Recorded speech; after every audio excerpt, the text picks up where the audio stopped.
2025 সালের এসএসসি পরীক্ষার ফলাফল কবে প্রকাশ হবে এ নিয়ে শিক্ষা বোর্ডগুলোর মোর্চা আন্তঃশিক্ষা বোর্ড সমন্বয় কমিটির সভাপতি এবং ঢাকা শিক্ষা বোর্ডের চেয়ারম্যান অধ্যাপক খন্দকার এহসানুল কবির বলেন, পরীক্ষা শেষ হওয়ার 2 মাসের মধ্যে ফল প্রকাশের রেওয়াজ আছে।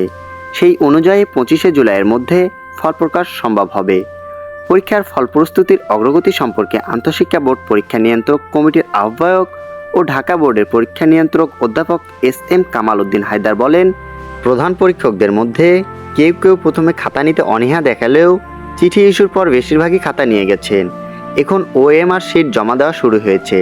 15 জুনের মধ্যে সব শিট চলে আসবে। এরপর ফল প্রকাশের তারিখ চূড়ান্ত করা হবে।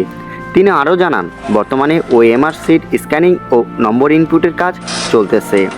অতএব আজকে চূড়ান্ত আপডেট থেকে আমরা এটুকু বলতে পারি, 15 জুনের মধ্যে সব শিট যখন তাদের হাতে চলে আসবে, এরপর তারা মোটামুটি একটা ফল প্রকাশের চূড়ান্ত তারিখ ঘোষণা করতে পারবে।